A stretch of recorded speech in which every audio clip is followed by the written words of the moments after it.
Shane, change your fucking name.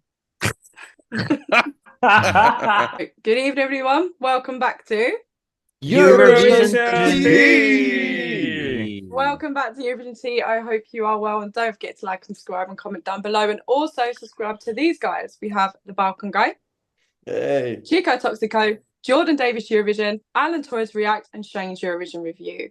So today we are in the beautiful micro state of Luxembourg, where they have released their national final songs.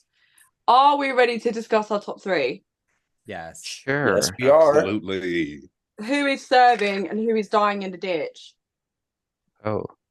Or drowning in the rain. Drowning in the rain, for sure. Mm. Who wants to go first for number three? I'll do it. Go.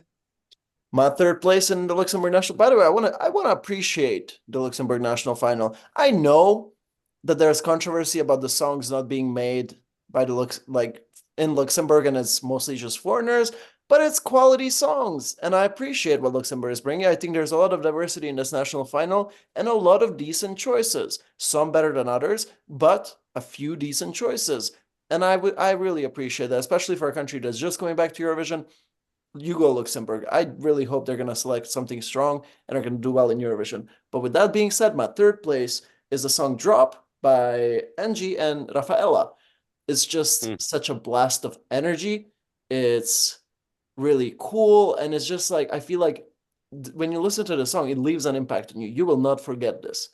And I think that's something that Luxembourg kind of needs, because they're coming back to Eurovision, so they should come back with something impactful, something strong, so people will be like, okay, so they are back. That's something that this song offers. So it's on my third place. I thought that was going to be your first. You've thrown me. I have a question. Oh. Yeah. I did forget this song. So how does it go? Spat on my Amber, the mic's yours. Sing a little song. I Riddle forgot me about this. this thing. If you forgot it, go listen to it. I forgot it. Physically, I forgot it. Jordan, then. Well, my third place is Krick with the Drowning in the Rain. It's a ballad, but it has a sense of progression to it. You can feel kind of the angst and the energy get more and more intense as the song goes along. The song has lyrical merit. You know, there are a lot of Eurovision songs that don't quite make sense lyrically. This one certainly does. And so I'm really a fan of this. Good vocal, assuming there will be a good vocal. Good vocal, good lyrics, chef's kiss, third place. I'll go next because that's my third place as well.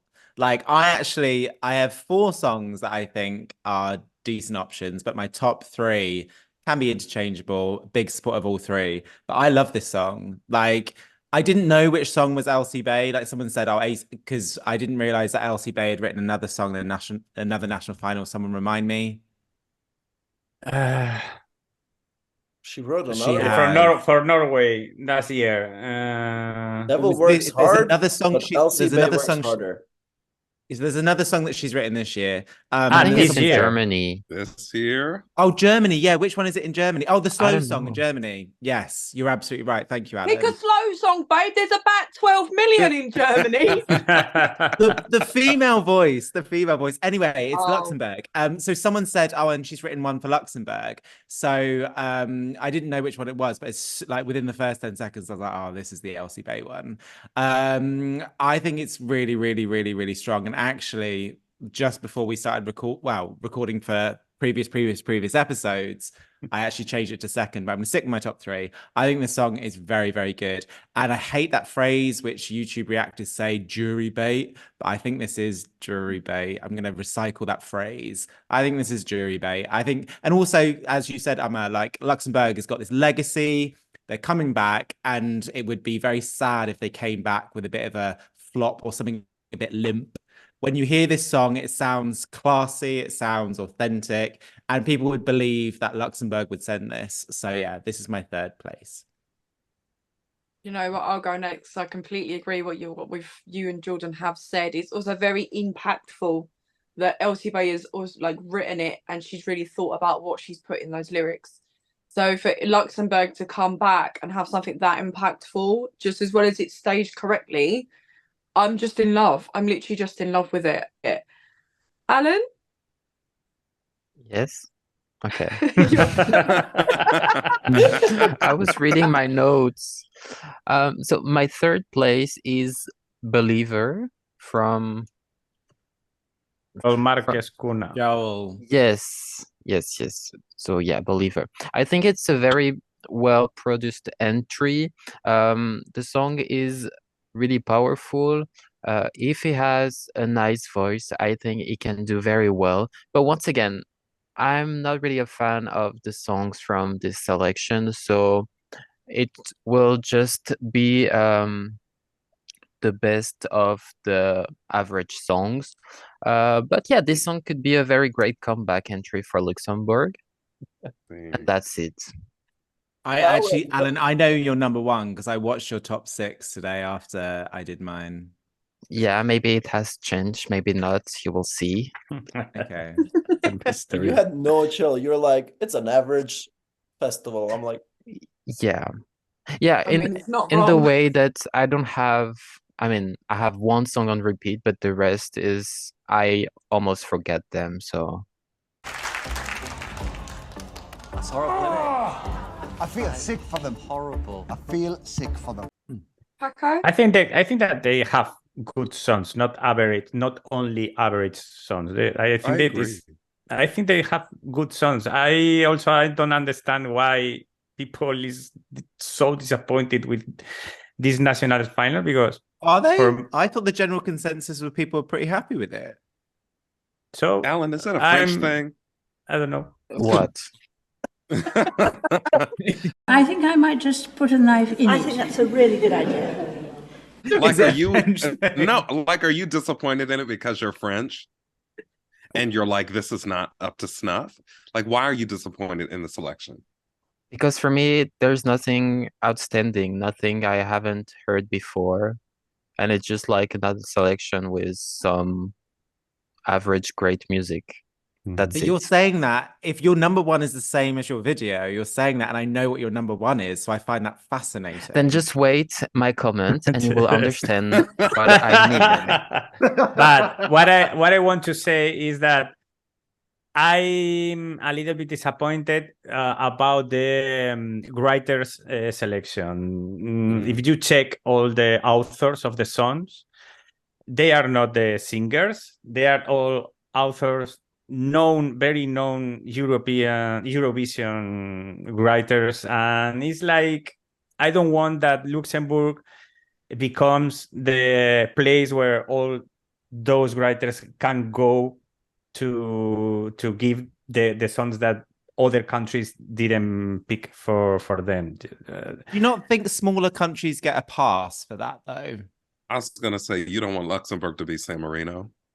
That's it. That's it. I don't want another San Marino. That's it. But I feel these small countries can't win because, like, when like Malta was like doing well and they pre-selected their song, they were Scandinavian songwriters, and like we were kind of lapping it up. And then they got to the point where it's like Malta should be more authentic, and there's Maltese songwriters. And since they've gone down that route, they've gone back to not being great again. So I think small nations, I think they have a pass, in my opinion. I think they can invite international songwriters. Right. I agree, because would we have gotten Adrenalina otherwise? True. Girl, Flo Rida would still be drinking his liquor somewhere in Atlanta. That's what would happen. And Tony, I was going to say, Flo Rida wasn't doing nothing else at that point in time, so I'm sure he was happy to come. Bitches and hookers, that's what it was. Bitches and hookers. What? Bitches and hookers, that's what he was doing at the point. But that song was not paid its just dues, and we won't let this turn into an Adrenalina video, but that song should have come like top 5. Yeah. But anywho. I agree. Anyway, sorry, Paco, carry on. I interrupted you there. Sorry, mate. No. That's the point. That's the point. My number 3 is Naomi Ayé, Paumée sur terre. Sorry, Alan. Sorry, friends. Oh no, that sounded kind of good. Yeah, I really like that song. I don't know. It's because the French style, and that's something that gives it gives it a little point of beautiful because of the language. But yeah, I think it's a beautiful song. It's my third place. He gives it a little bit of seasoning, I guess you could say. Just that instant bit of French seasoning. seasoning. French Seasoning. Yeah. Seasoning. Okay. Yeah. Improving my vocabulary. Okay. Seasoning. Number 2. Shane, kick us off. Thank you for asking me. Hold on a minute. Yeah. So I love catching people off guard.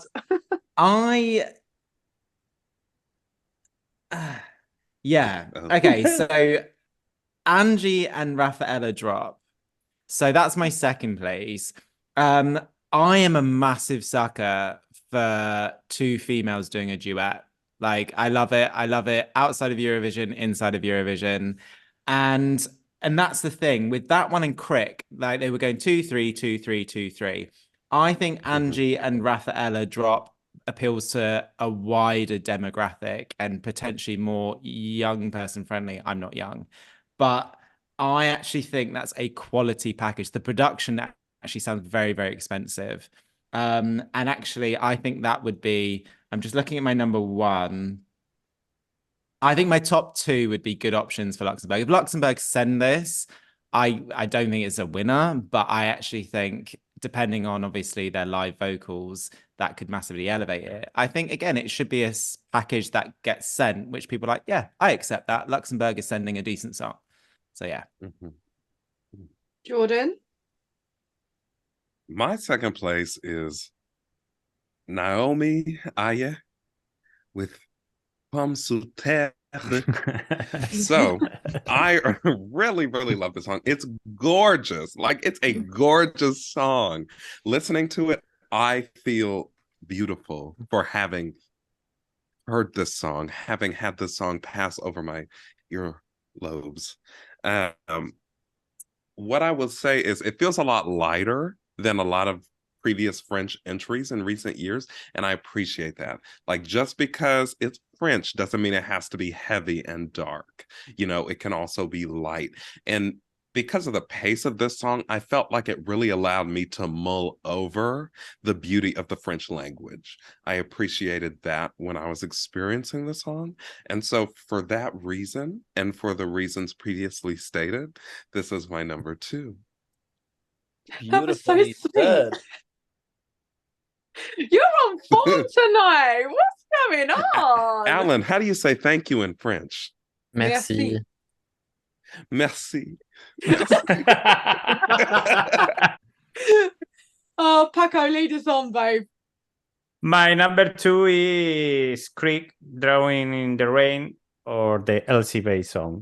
Everyone's calling it the Elsie Bay song. Either one. For me, it's the Elsie Bay song. That's it. It's incredible how I'm talking about Elsie. It's like Sia, you know? She put her essence in every song. It's incredible. You listen to the song and you say, this is an Elsie Bay song. It's incredible. There are not a lot of artists that can make that signal in all their songs. It's impressive. Fair point. Agreed. Alan? My Sorry, second Alan, were you going to say something? No worries. Okay. So my second place is Tali with the song Fighter. For me, it's a very great mix between English and French. The melody is very fresh. I enjoy listening to this, but I won't listen to this on repeat. And that's weird, but I don't really see it doing well in the actual Eurovision, but I would see it winning like a fan Eurovision contest. For me, it's like fan contest winner, but not doing that good in Eurovision. Of course. I was gonna go after Paco just because we have the same number 2. It's also Drowning in the Rain for me. It's just a very high quality song, and it's, as Shane said, we hate to say it, but it is a very jury bait song. You know this is going to do incredibly well with the juries in Eurovision, and you know that it might not be as popular with the televote.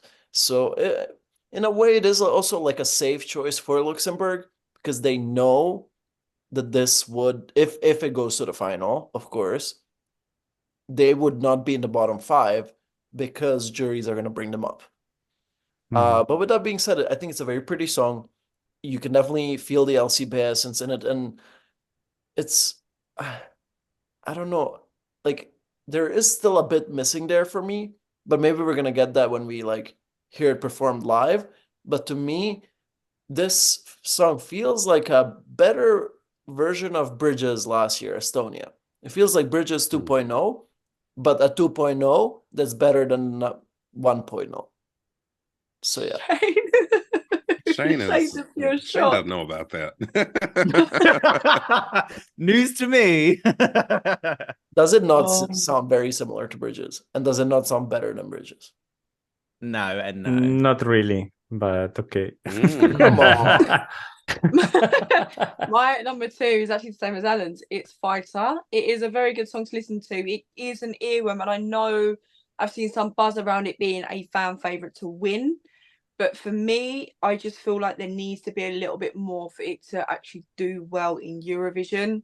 You know, when we all heard Luxembourg come back the day of the final in Eurovision, we were all in shock and we expect something big. And if they want to come back the way they do as a microstate, they need something a little bit extra with Fighter to make it obviously win and do, well, not win, but do well in Eurovision. So yeah, are we ready to unleash the beast with our number 1? Yeah. Let's go. Jordan, on that note, what's your number 1, bitch? Yes, my number 1 is Tali with Fighter.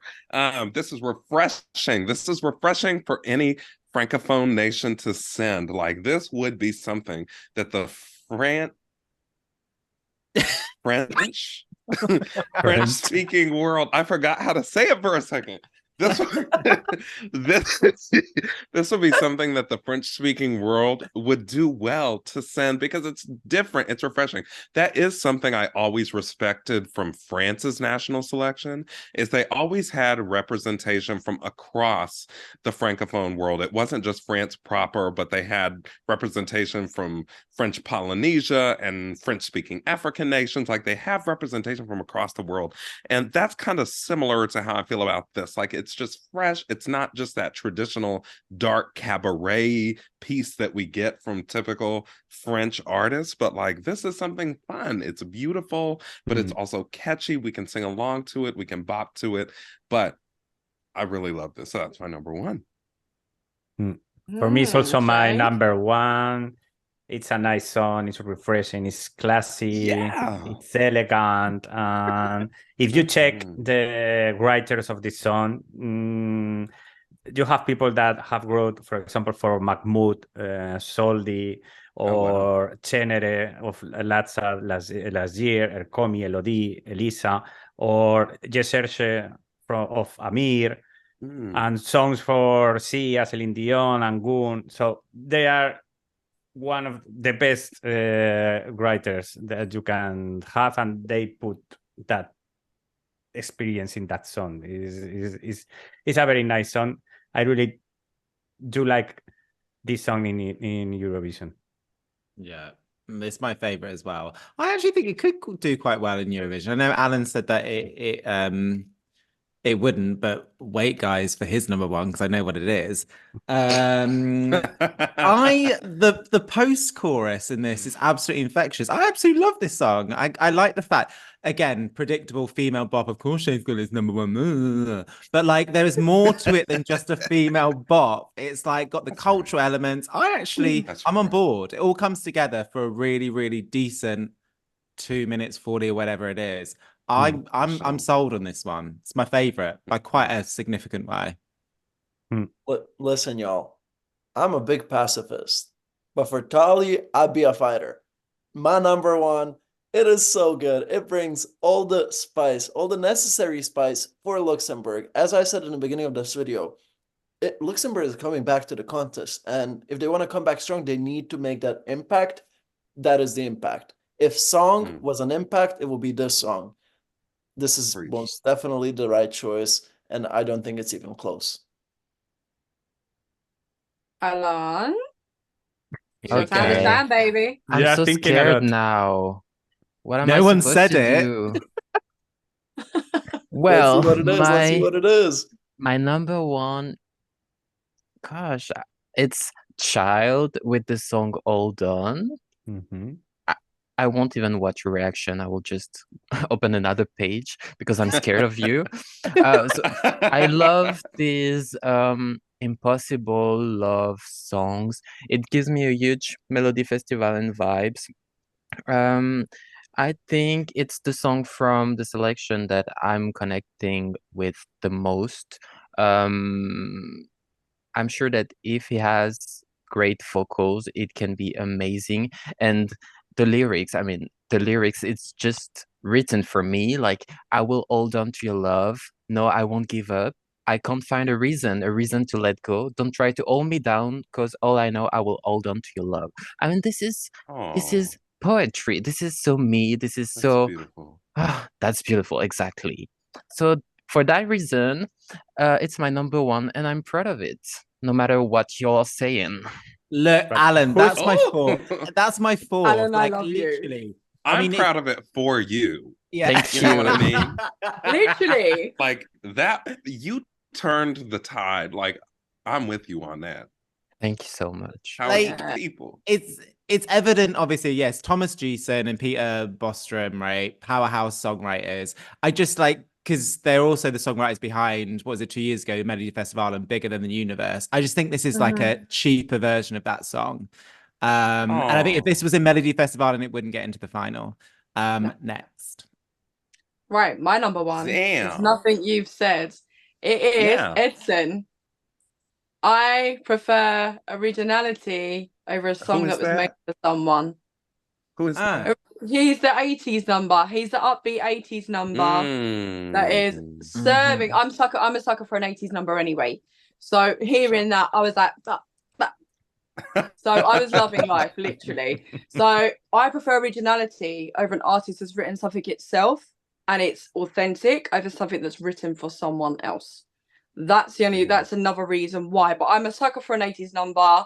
I mean, look at was it? Oh, I can't remember the year when Laura done it for Belgium. She had such an upbeat, funky sort of number. I really think it could go down that route if it had the correct staging. I also want rollerblades on the staging because I think it would just pop us.